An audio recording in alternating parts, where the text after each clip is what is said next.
Hello everyone and welcome back to our channel. I believe this is episode 182. Sure. Let's go with that. 180, insert number here. I'm not going to do that. But yes, I'm joined today obviously by Lauren, and we also have an avid speaker on the podcast. Avid speaker. Just never shuts up. The word that I wanted to use. I wanted to say regular, but I couldn't find the word until now. Oh. So regular guest. There you go. Andy is on the podcast. How are we both this evening? Yeah, I'm all right. Yeah, stressed. Two very stressful games. There was a few heart palpitations happening about 15, 20 minutes ago. So just about recovered from that. I'd quite like to see, I'm going to go back when this goes out and compare my hairline from the last one to this one after 2 3-3 draws against relegation rivals, because I'm sure it's gone further back, and any more of this and I won't have any left. On that note, we may as well dive straight into the game that's just happened. We'll talk about the Brighton game at the weekend, but let's talk about Reading now, seeing as it's literally just ended about 15 minutes ago. Mm-hmm. A 3-3 draw, very, very end-to-end stuff, ahead, behind, draw, ahead, behind, blah, blah, blah. So many different things going on. But ultimately, what we could maybe going into this game see as a really nice game to sort of pick up those 3 points. Obviously, we get the one, but in your view, Lauren, let's go to you first. How are you feeling about the result? I'm not gonna lie, I'm a bit disappointed by it. I mean, at one stage we were behind the game, but then we were also ahead. So I think going into tonight's match, obviously being level on points with Reading, it was a good opportunity to kind of get ahead of them a little bit and maybe try and kick on before the end of the year. It's a bit disappointing. It was kind of a must-win game for me personally anyway tonight. I think a lot of people feel like that. Obviously, especially after the draw at the weekend as well, it was kind of like you need to start picking points up now, and there was times in the game where we looked really good, and then there was times in the game where it was like, this is looking bad for us. Like, it could have gone really, really bad for us. So, yeah, a point's better than nothing in the end, but to be ahead, especially in the kind of the dying moments of the game as well, the last 10, it's really frustrating that we kind of can't hang on to those leads, and especially the way we conceded the third goal as well. Like, it was a bit messy. It was an own goal from Jazz Matthews. I don't think she could have done anything about it, really. Just kind of hits it and goes in. But yeah, it's kind of just frustrating, really. I don't know if you feel the same, Andy, but it's just kind of annoying, isn't it?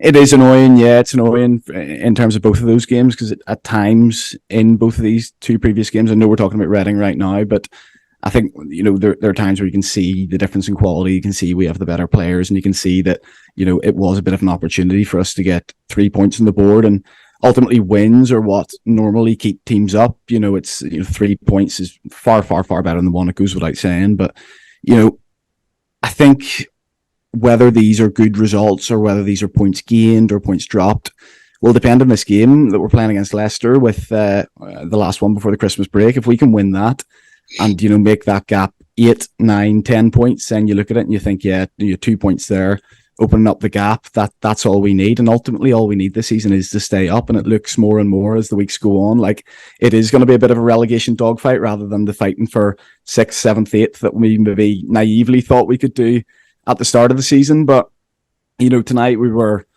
utterly dominant in that first half, like utterly dominant, and we know goals change games, and, you know, I don't think it's a free kick for their goal, and, you know, that changes going into half time. But there are times where you just think, in both games, to be fair, Liverpool could be a lot better in terms of their game management. Obviously, we go to the 4-3-3 tonight. I think it works a lot better, and we have a lot more control. I think, you know, in a strange way, you know, normally you look at 3-5-2 or 3 at the back, and you think defenders benefit from that because they've players closer to them, and the likes of Faye, Flaherty, these slower players might be less exposed in a back three. But I thought Faye looked a lot better than she has all season tonight in that back two. I think it suits Covisto. I think it suits Hines. And I thought Charlotte Wardlaw, you know, for what is she, 19 years old? Like, bloody hell, she is going to be some player. She is going to be some player. So intelligent, slowed it down at the right moments, stayed down at the right moments, and thought she made a massive difference to our performance tonight. But yeah, ultimately disappointing not to get over the line, and we need to be a little bit more ruthless in our own box. That's 6 goals conceded in 2 games against bottom half teams, and that needs to change.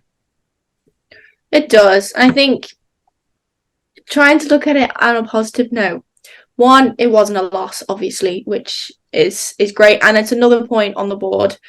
Although, as you say, like 3 points playing against a team who we were level on would have been really, really good and would have maybe given that extra buffer for when it comes towards the end of the season and we're scrapping for points, because we are in that battle at the bottom. But I think another positive to sort of look at would be Katie Stengel. Obviously, these past 2 games, she has been a bit of a saving grace for this Liverpool team, and obviously getting 2 today and a couple last week as well. Lauren, I feel like we would be in absolute danger without Katie Stengel in our team at the minute. Do you agree? Yeah, I agree. I think there's a lot of there's a lot of pressure on our shoulders at the minute, obviously being the only out striker that we have in the squad. But yeah, she's been brilliant since she arrived. I think she offers you something that little bit different sometimes. And Andy mentioned in the chat before that it was obviously her goals are amazing, but for me personally, it's an all round play. It's a presence that she brings. She can hold the ball up well. She can head it on. She can. It's her winning the ball back in areas where she was winning the ball back in midfield before, trying to start it again, or passing it back to the keeper or the back four and being like, right, let's go again. It's her work rate, and it's just everything that she does. I think, like you said, she's been a saving grace for us these last couple of weeks, and there's a lot of pressure. Her being in the situation that she is at the minute, and fingers crossed that she can stay fit until Christmas time. But yeah, I think she thoroughly deserves the player of the match tonight, because I just think out of everyone, she just gave it 110% the whole time.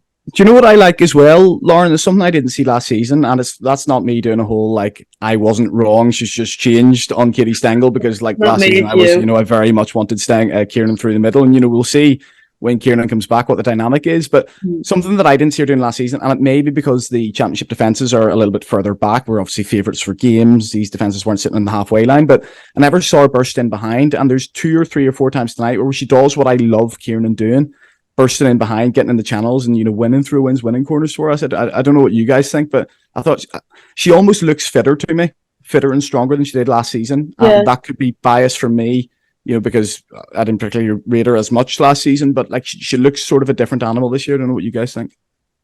Yeah, it's probably because she's had to kind of change her style of play a little bit to kind of suit what we want, because obviously you're so used to having, Leanne Kane and being able to do those things. So it's probably a case of her having to kind of change her style of play a little bit and adapt to that. And it probably, like you said, it probably has benefited it in a way, because she probably has to do that little bit of extra running, or that, the way she sees the game might have changed a bit, and that's noticeable to us, in these last couple of games especially.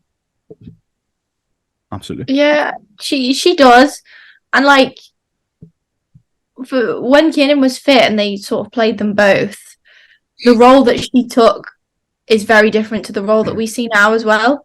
I almost feel like she's got more room, and to have that ability to come a bit deeper and pick up the ball, or to make those runs into the channels that we didn't see when Kiernan was there, because Kiernan was making them, if that makes sense. But she's just been phenomenal. What is that, 5 WSL goals so far this season? And we've only won 1 game. Do you know what I mean? So she's able to score goals and really sort of pull the team out of sticky situations. And as you said, the work rate is phenomenal. It's endless, and it's almost up there with the Kerry Holland work rate, which we all know is all the way up here. It's very, very, very similar. And yeah, we would be absolutely lost without her. But I think another thing that she has been able to do, and you might agree with me as well, is for some reason Mel Lawley seems to play better when Stengel is on the pitch. And they've got that, okay, so Katie Stengel comes and he picks the ball up, gets it to Mel Lawley, who then makes that run for the first goal today, for example, makes that run down the wing, crosses it in, and Katie's then got the chance to get in as well. I feel like that relationship is working really, really well at the minute. And we said this last season, but I feel like it's like elevated once again. We're seeing a different Mel Lawley. Like, I think her work rate and her fitness as well has really, really stepped up this season. And she is now maybe not on the score sheet as much as we want, but she is assisting and she's creating chances for the likes of Stengel and Van der Sanden to get onto the end of. And that's all you can ask for, really, isn't it? Anyone? Yeah, there's like a really sort of interesting tactical point you make on Stengel there, where you say, the wingers are wider and that gives her a little bit more space to operate. And I think you see that tonight, and do you see that benefit her tonight? Van der Sanden and Lawley are very much sort of chalk on the boots. They want to get out wide, they want to get crosses in. And as you say, it suits Lawley's game because she can sort of engineer a yard of space from anywhere on the pitch. Doesn't have to be particularly central. And she can get a ball into Stengel, as she does for the first goal. And then there's other games like the derby where she looks completely isolated. Maybe we're pushed back a little bit more. And that's when you want Kiernan, because Kiernan has those sort of central tendencies. And even though she's not a winger, she has those central tendencies to get in and around and get those second balls. So, we've got a little bit of flexibility there when Kiernan comes back in terms of how we utilize Stengel. I think he's going to go Stengel down the middle. I think, that's more or less guaranteed now. But, you can play Kiernan, you can play Van der Sanden, you can play sort of an out-and-out winger on one side and a more central striker on the other. And like, I had a look at the stats tonight because she's now third top scorer in the WSL, isn't she? She's only behind who is it? Two players of 8 goals. I'm not sure exactly who, but she's more goals and goals per minute than the likes of Mead, the likes of Hemp, Ella Toon, Rousseau, these sort of world class players. Up there, yeah. Absolutely. And she's outscoring them, and she's outscoring them in a worse team, playing sort of less in their own half, having less possession. So, it's really, really impressive what she's doing, and long may it continue. And we've really needed her this season in the absence of Kiernan. Yeah. I guess then, with that in mind, obviously she gets a goal against Brighton at the weekend. We'll move on to Brighton. I know it's a bit of a weird order, but it felt right to get that game we've just done out of the way and then sort of take our minds back to the game last weekend. Another roller coaster of a match, back and forth with the goals, and ultimately, again, I feel like we're going to be having a very similar conversation to tonight's result. It's just really frustrating. We're in an era now which doesn't feel like we've had this for a very long time, in the fact that we are scoring goals, but we are conceding a lot of goals as well. And it's always felt with Liverpool that we've never had the goals, if that makes sense. We've always really struggled in the final third and getting the ball in the back of the net. But now you look to the defensive side of it, and where that might be not necessarily going wrong, but causing some issues. And again, that's what we saw tonight, and that's what we saw at Brighton as well. What do you think? What were your sort of thoughts on the game last weekend, Andy? Like a weird sort of game of 3/3, I suppose. I mean, the first 20 minutes were really solid. It reminded me of the first half tonight. We had control, we used space correctly, and we got chances. And the goal we score, the Kearns' first goal, is a really, really nice goal. It's good play to get it to Lawley. Lawley engineers your yard of space, and you've got that third player run from the midfield. And I thought it was a lovely goal, and we were very looking good. And I'm sort of thinking, we could go on and win this 2 or 3-0, open up some distance between us and Leicester. And then the next 50 minutes were the most utterly brainless 50 minutes of football I've ever seen from these girls. It was complete madness. It was chaos. There was no management whatsoever. The 2 in midfield were completely lost. They were targeting us down the left. Kavisto and Hines were pressing, and Flaherty was exposed, and it was just chance after chance after chance. And Brighton were fully deserving of being 3-1 up at half time. And then in the second half, they could have easily put the game to bed. They could have got a 4th or a 5th. Flaherty, I'm not going to lie, it always worries me a little bit when defenders make sort of last-ditch challenges, because it makes me think, well, you weren't in the right sort of position in the first place. But don't get me wrong, this season, playing the way we are at the level we are, we've needed some of those last-ditch challenges from her. And, Cummings makes some good saves. Could have done a little bit better from a couple of the goals. But I think he brings Kerry Holland on in 37 minutes, which I don't think he wanted to do. You know, if Kerry Holland was fit to play 53 minutes, she would have started, but it was so bad that he sort of had to change something. And I think for about 5 minutes of the second half, we looked a bit better. And then the next 20 was just chaos again and getting cut open. And we were trying to make it end to end, but we weren't even getting chances because we were just second to everything. And, it almost looked like we lacked desire, but I don't think you can ever sort of accuse this Liverpool team of doing that. I think it was just, they almost looked knackered for whatever reason. And they looked like a team that had run a marathon before the game. And then a couple of changes are made. We go to 3 in midfield. We play Wardlaw, who makes a difference. And Furness comes on and wins some headers and gets you the ball in dangerous areas. And I mean, that 20 minutes at the end of the game, I have no idea where it came from. We were so dominant. We could have scored 3 or 4 before Van de Sanden gets a header, which makes it 3-2. And then we kind of lose a little bit of momentum because of an injury they have. And I sort of thought, this is just going to peter out into a 3-2, but we get the ball in those areas again. It's a lovely header from Furness, and a player who's going to contribute this season. Van de Sanden, 2 goals she scored from us, including friendlies, are both sort of headers after a nice move, and she's going to contribute those goals as well as the pace, as well as the magic. And we're going to need them all chipping in. It can't just be Stengel. A lot was made of the fact that she was the only one who had scored from open play for so long, but those players chipping in and showing that, and 3 different scores on Saturday. Obviously, another score tonight in Roberts, who I thought came on and was effective and always is effective for us. It is good to see and gives me a lot more hope. Even though I'm a bit disappointed with both results, I'm more hopeful in terms of the way we've played and how we've set up and some of the players who've contributed a little bit more. Yeah. I think it's interesting what you were saying in terms of like the game was kind of played in thirds, because we obviously go ahead like early on in the game. Like you said, it was like a lively opening 15 minutes. We take the lead, and then it's kind of like, oh, okay, like what do we do? Like, kind of like, do we attack again? Do we sit back? Do we play? It's kind of like they don't know what to do, and that kind of like goes against you sometimes, because then you're only ahead for 4 minutes, and Brighton then equalise, and then Brighton then get another one, and then Brighton then get another one, and it's like, before you know it, you're 3-1 down going into half time, and it's like, what's just happened? Like, we don't know what's just happened. And you kind of can't be leaving it to the last 15 minutes of a game to kind of shift into second gear and go, okay, we need to get something out of this, because that kind of feels like what happens sometimes. And I think it genuinely is just a game management thing, which is surprising for me, considering half of the players that we do have on that pitch are quite experienced in playing the game. So it's kind of weird that we just don't have that in our heads for some reason, which is something I thought we did so well last year. And yeah, it's just, I don't know, it's kind of just one of those things where it's like they just don't seem like they know what they want to do, especially when you go 1-0 up, and it's like, take advantage of that, take advantage of being the dominant team.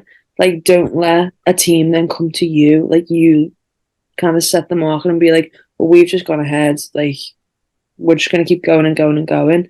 And we do have the opportunity. It's just kind of like sometimes in the final third, it's the wrong pass, or there's not enough whatever, like, power on the shot, or there's always just something little with us. I feel like that just those little niggles can make such a huge difference to the whole season.